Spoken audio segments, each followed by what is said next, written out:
Olá, sejam bem-vindos ao Agro em Pauta, o programa da Exame que discute tudo aquilo que importa para o agro brasileiro. E hoje a gente recebe o secretário de Agricultura e Abastecimento de São Paulo, Guilherme Piai. Guilherme, muito obrigado pela sua presença no nosso programa. Eu que agradeço, é um prazer estar aqui. Secretário, o senhor está prestes a anunciar um pacote para ajudar a questão da citricultura no estado. São Paulo é o principal estado produtor de laranja e tem sofrido muito com a questão das mudanças climáticas e principalmente com o greening. Como é que o estado se prepara para lidar com essa questão? Em relação ao greening, quando eu me tornei secretário, no primeiro dia já tinha uma reunião sobre o assunto, eu não conhecia muito bem. Eu sou produtor rural, mas mais focado na área de grãos e pecuária.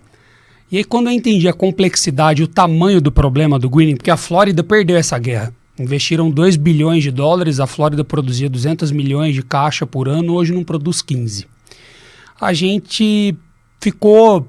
Eu falei, nossa, será que a gente vai conseguir vencer essa batalha? Mas aí com humildade, proatividade, planejamento, São Paulo está indo muito bem nesse combate. Nós temos empresas expandindo áreas plantadas aqui, expandindo investimentos no estado. Claro que não é uma batalha fácil, é às vezes até desleal, mas a gente criou o Comitê Estadual de Combate ao Greening, a gente fez uma resolução em conjunto com a CETESB para agilizar as queimas de pomares abandonados. A gente fez um QR Code de denúncia online para pomares abandonados. Nós já apreendemos milhares de mudas irregulares e agora a gente vem com essa parceria, claro, mérito da Fundecitrus, da Exalc, da FAPESP. A secretaria é um conjunto, tudo que é grande ninguém conquista sozinho. Desse centro de pesquisa que vai ser o maior do setor no mundo, são 90 milhões de reais de investimento, que vai trazer os melhores pesquisadores, as cabeças mais pensantes, para a gente conseguir vencer essa batalha. E eu vejo que São Paulo tem atuado muito bem em relação ao greening, tanto é que o crescimento do greening pelo Fundecitrus, a expectativa que o Fundecitrus tinha esse ano foi 55% abaixo da expectativa. Então foi mais da metade abaixo, isso é trabalho. E a Flórida perdeu, mas não vão perder essa batalha. Eu estou muito confiante. Nós temos ainda algumas regiões para serem desbravadas com a citricultura, onde não tem greening.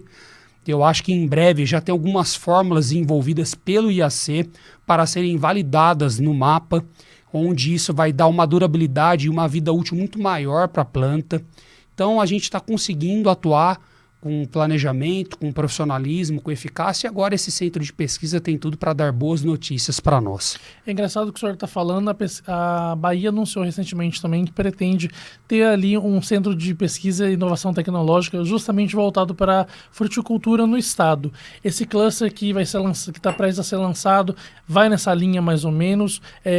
Quais atividades estão previstas para estarem nesse hub de inovação? São diversos pesquisadores de todo mundo, ele não vai ser físico, né? Ele vai ser um trabalho de forma online, onde eles vão discutir 100% a citricultura. Aí é mais focado realmente na citricultura.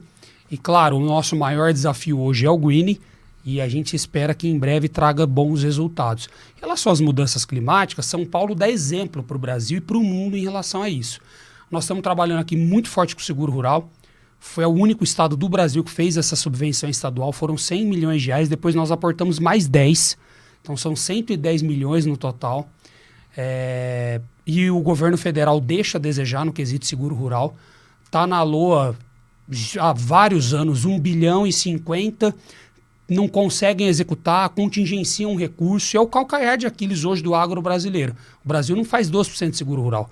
China faz 70%, Estados Unidos faz 90%, a gente precisa melhorar nisso. E o seguro rural é uma forma de você ficar protegido das mudanças climáticas. Outro assunto, irrigação. São Paulo tem expandido muito na irrigação. A gente desenvolveu uma plataforma que nós vamos apresentar no Palácio agora, no nosso evento. O Irriga Mais SP, que em tempo real, por município, por safra, você consegue ver todas as propriedades, o número de pivôs, o CAR, quantos hectares é irrigado do estado, por região administrativa, por município. Você vê aonde estão alocados esses pivôs. Então a gente está trazendo a tecnologia para facilitar a questão de outorgas, de licenciamento, e estamos lançando 200 milhões de reais com o FIAP, com a Desenvolve São Paulo, com taxas de 7% até 9%. O Pró-Irriga do Plano Safra é 10,5%, abaixo da Selic. E com 18 meses de carência para pagar, para incentivar ainda mais Hoje nós temos recursos hídricos abundantes em São Paulo, principalmente na região oeste e noroeste, que são as mais secas, são as que mais sofrem com isso. Lá a gente tem o Tietê, Aguapeí, Peixe, Paraná, Paranapanema. Então a gente precisa expandir a irrigação. São Paulo hoje tem 6% da área irrigada, a média mundial é 20%. E esses 20% da área irrigada mundial produz 41% dos alimentos. Então a irrigação é prosperidade, é segurança de produtividade, é verticalização de produção. Então a gente está muito animado nisso também. Então a gente tem procurado trabalhar o máximo possível para que nossas mulheres e homens do campo fiquem cada vez menos dependentes do clima. Que infelizmente com o tempo as ondas de calor têm aumentado muito, fenômenos climáticos, El Niño, Laninha, as chuvas vindo de cada vez mais forma mais concentrada e a gente está tendo períodos de seca alongados. Eu tentei muito na AgriShow melhorar a reservação hídrica de São Paulo, eu tentei fazer com que barramentos para fins agropecuários fossem considerados de interesse social. Eu não consegui, porque a PGE e a ACJ da Secretaria de Meio Ambiente não deixou, mas eu não desisti dessa batalha. Eu penso em fazer um projeto de lei para isso, porque nós temos que reservar água nos períodos de abundância para usar nos períodos de seca. Essa chuva, quando vem, essa chuva de 90, 100, 80 milímetros, o excesso a gente está perdendo toda essa água. Então, se a gente tivesse mais barramentos para reservação dessa água para ser usado nos períodos de seca, faz total sentido, concorda? Concordo. Essa é uma batalha que eu não perdi essa guerra, tá? Eu perdi essa batalha, mas eu vou voltar a lutar ela. Quando o senhor fala dessa questão da irrigação, que na média mundial é de 20% e São Paulo é 6%, existe algum planejamento para chegar até 20%? Se sim, até quando que o senhor pretende Nós queremos chegar em 15% até 2030. O que contempla esse planejamento? Essa plataforma para agilizar, digitalizar os processos, crédito, que a gente também está conseguindo esses 200 milhões do governo estadual, e o Plano Safra, isso eu tenho que ser bem justo, na linha de irrigação não tem faltado recurso, então a gente tem que criticar quando é para criticar, como eu falei de seguro rural, mas o Plano Safra em questão de irrigação está bem legal. Então a gente quer que em 2030 o Estado tenha 15% e tem muito potencial também por causa da regularização fundiária que a gente fez no Pontal do Paranapanema. Nós já regularizamos 150 mil hectares de terra, a maior regularização fundiária rural da história de São Paulo. Lá tem topografia muito boa e tem o Paraná e o Paranapanema. Então, a irrigação lá está aumentando muito. É uma nova fronteira agrícola. Era uma região de conflito de terra esquecida e agora virou uma nova fronteira agrícola pela segurança jurídica. Então, a gente acredita que essa meta de 15% até 2030 é super alcançável trabalhando de forma ágil em licenciamento, com digitalização de processos e também oferecendo crédito com taxas de juros subsidiadas e carência para pagar. O senhor fala da questão de crédito, é um grande problema para quem produz no Brasil. Há alguma expectativa, algum plano para o próximo ano em relação a isso? Como é que o produtor rural pode se preparar com essas medidas? A gente está trabalhando em São Paulo com o Fiagro, nós estamos lançando também o primeiro Blend and Finance estadual do Brasil, está pronto. Nosso primeiro parceiro foi a Agrobravo, um fundo que tem 8 bi de capital, vai financiar logística e armazenamento. Então é o profissionalismo da porteira para fora. E isso vai melhorar a eficiência do setor. E a Desenvolve separou 500 milhões de reais. Usou 50 para esse primeiro, mas depois nós teremos diversos outros fiagros. Eu gosto dessa composição porque o Plano Safra, e é essencial o Plano Safra, eu não estou criticando, mas o governo vem, subvenciona a taxa e esse dinheiro não volta. No fiagro não, conforme os pagamentos são realizados, o dinheiro vai voltando e depois se você vai fazendo novos aportes anuais, esse fundo não para de crescer e de aumentar. Então pode ser uma nova maneira de financiamento agrícola. E a gente está trazendo a iniciativa privada para financiar a mulher e o homem do campo de São Paulo. Então eu estou muito animado com isso. Fora isso, esse ano o FEAP, que é o Fundo de Expansão do Agronegócio Paulista, tem taxa de 3% ao ano e 2 anos de carência para pagar. O governador colocou recorde de recursos, era em torno de 100 milhões todo ano, foi 300. E o seguro rural também, como eu já disse, a gente colocou 110 milhões. Então eu acho que todos podem ficar confiantes que ano que vem, fora o Plano Safra, que vem do governo federal e é maravilhoso e é essencial, São Paulo também está buscando cada vez mais iniciativas que consigam apoiar os nossos produtores aqui do estado.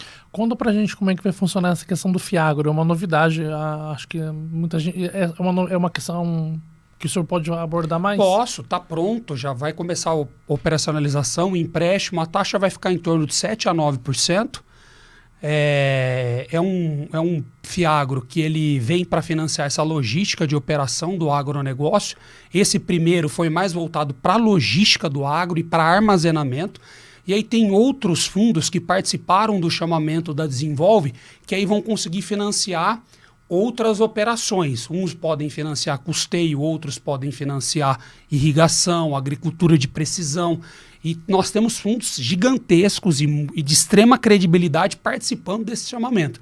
Eu queria aqui publicamente agradecer ao secretário Jorge Lima do Desenvolvimento Econômico, porque esses FIAGROS e essa linha de irrigação é em parceria com a secretaria dele, com a Desenvolve SP.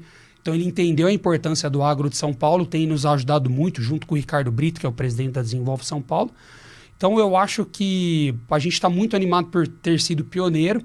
A gente lançou o chamamento na AgriShow, conseguimos operacionalizar com eficiência agora.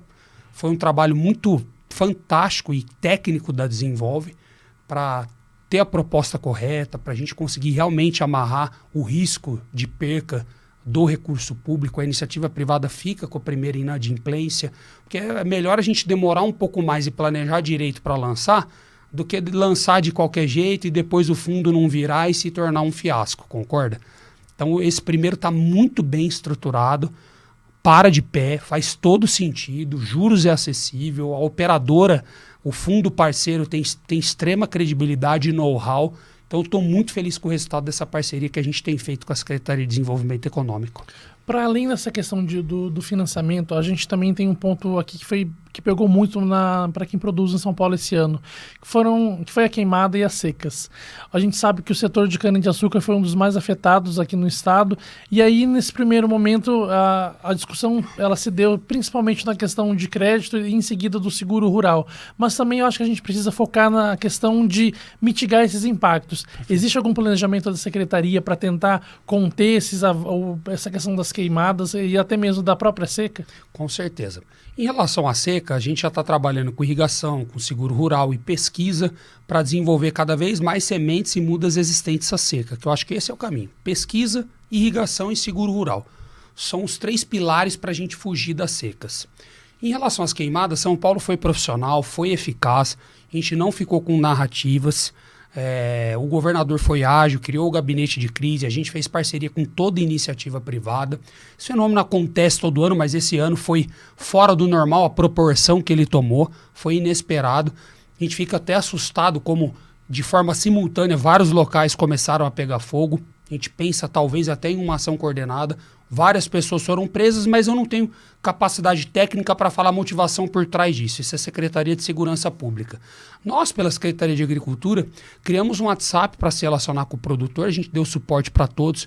Criamos um crédito emergencial pelo FEAP com taxa zero, com 2 anos de carência para pagar, fizemos milhões em empréstimos, não deixamos ninguém para trás. Criamos o DOI, que é a Declaração de Ocorrência de Incêndio, que outros estados usaram como modelo para o produtor comprovar que ele foi vítima de incêndio e ele não causou isso, até porque para o produtor é só prejuízo, não tem benefício nenhum. E isso gerou segurança jurídica para os nossos produtores.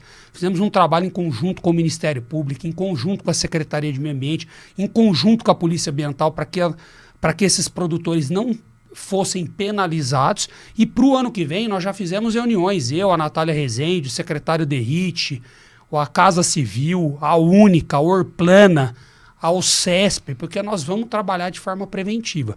São Paulo reagiu de forma rápida, o governador abriu uma ata para locação de aeronaves que ajudaram muito. A gente resolveu o problema aqui com extrema eficiência e agilidade, dando suporte para o setor produtivo, em parceria com a iniciativa privada, sem ficar procurando culpados, sem tentar criminalizar o agronegócio, que foi a maior vítima do que aconteceu, porque o produtor perde recursos financeiros, destrói com o solo dele, destrói com a plantação dele, com o rebanho. Então, assim, para o agro é uma catástrofe isso. E infelizmente, a gente vê alguns agentes, né, do governo federal e outros ativistas que não têm capacidade técnica e conhecimento científico nenhum, tentando criminalizar o setor que é o mais prejudicado nesse assunto.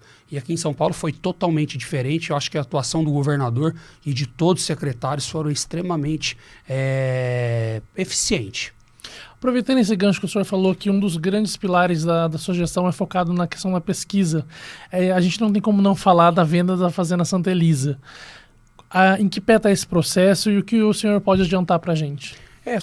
Sobre isso, é importante frisar que uma entidade do agro plantou narrativas na mídia, assim como essa entidade está plantando narrativas em relação à renovação dos benefícios fiscais do agro, que o governador vai renovar os benefícios fiscais do agro.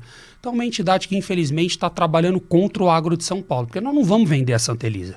O que foi feito de forma técnica e planejada foi um estudo do ITESP que veio para a Secretaria de Agricultura.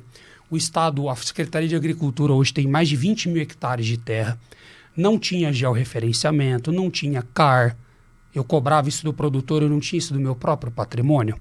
E o ITESP começou esse trabalho de regularização fundiária, matrícula, que é muito importante.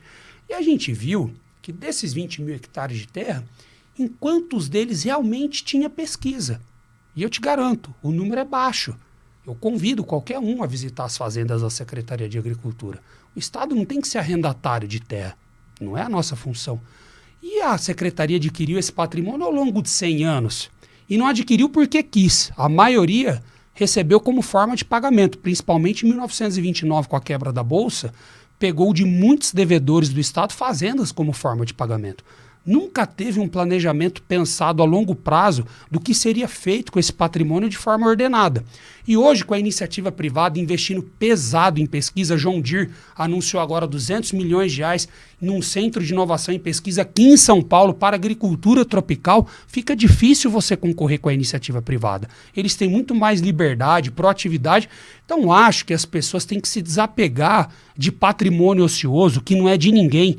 Não é meu, não é da secretaria, não é de nenhum colaborador ou de nenhum instituto, é do contribuinte, é do pagador de impostos de São Paulo. E no caso da Santa Elisa, que ainda não está decidido se vai ser vendido ou não, foi feito um estudo em parceria com os diretores do IAC, em uma área que está separada pelo anel viário, numa área que é menos de 4% do tamanho da fazenda, menos de 4% do tamanho da fazenda, que na época que eu visitei pessoalmente, ninguém me falou que tinha pesquisa lá. Eu perguntei, falaram, não, essa área está ociosa, assim como muitas áreas ociosas que nós vamos vender, e uma parte desse recurso volta para pesquisa, porque no projeto de lei eu coloquei uma porcentagem para ser aplicada em pesquisa. Então vai ser vendido uma parte da fazenda?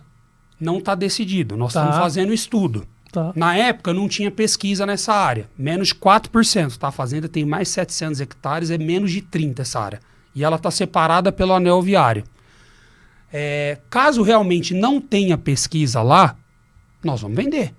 É uma área urbana com valor agregado altíssimo, não está sendo utilizada para nada, está separada pelo anel viário, só serve para depósito de lixo e invasão, que inclusive a gente sofre muitas invasões em patrimônio ocioso do Estado, que é uma vergonha. Enquanto tem gente aí na fila para cirurgia, enquanto tem gente precisando de investimento, escola para ser reformada, eu deixo ali um patrimônio bilionário sendo invadido por vagabundo. Não posso. Então eu preciso ter o conhecimento técnico e ter a certeza. E a gente pediu agora comprovação documental. Comprova para nós que tem um banco de germoplasma ali. Chegando essa comprovação documental, nós não vamos vender. Aonde tem pesquisa, nós vamos vender um palmo. Agora, onde é ocioso, não utilizado, que só gera invasão, problema e custo. Quantos diretores falaram para mim, secretário, pelo amor de Deus, vende isso que só me dá dor de cabeça. Então nós não vamos nunca atrapalhar a pesquisa, ao contrário. Nós somos o primeiro governo dos últimos anos a valorizar a carreira da pesquisa, o projeto de lei está praticamente pronto, amanhã tem uma reunião no Palácio, antes do evento com o governador, para a gente terminar o texto, para a ATL, que é a Assessoria Técnica Legislativa, terminar o texto para mandar para a Assembleia. Ninguém fala nesse assunto há mais de 30 anos.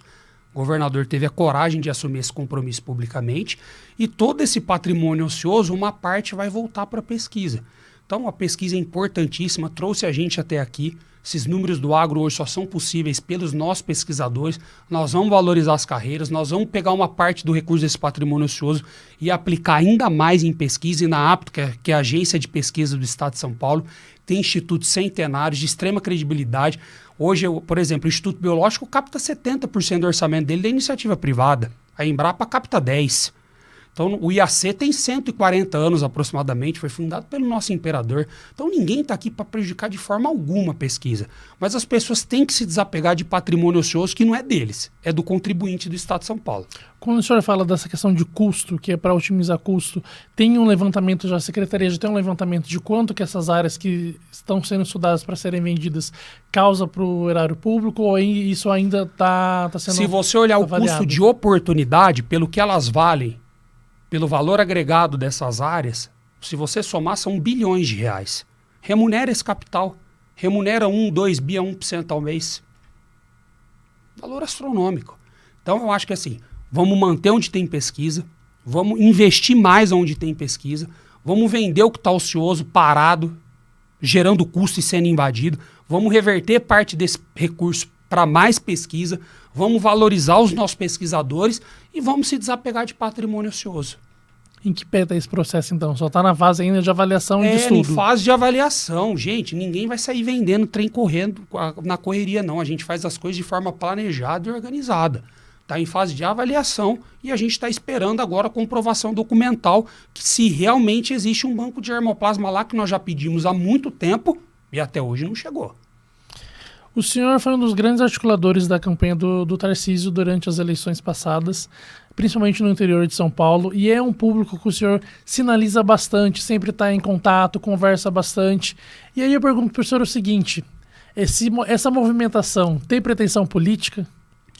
Eu fui candidato a deputado junto com o governador, eu sou político desde garoto, fui deputado mirim com 10 anos, eu falava nos comícios do Agripino, que foi um grande prefeito de Prudente, então está no meu sangue esse espírito público. Fui candidato a vereador com 18 anos, fui candidato a prefeito, eu venho nessa batalha, é um sonho que eu tenho. Claro que nós temos aspirações políticas, mas o meu trabalho na secretaria sempre, a entrega de resultados e a parte técnica ficou acima disso. Eu jamais deixo a parte política se sobrepor a isso.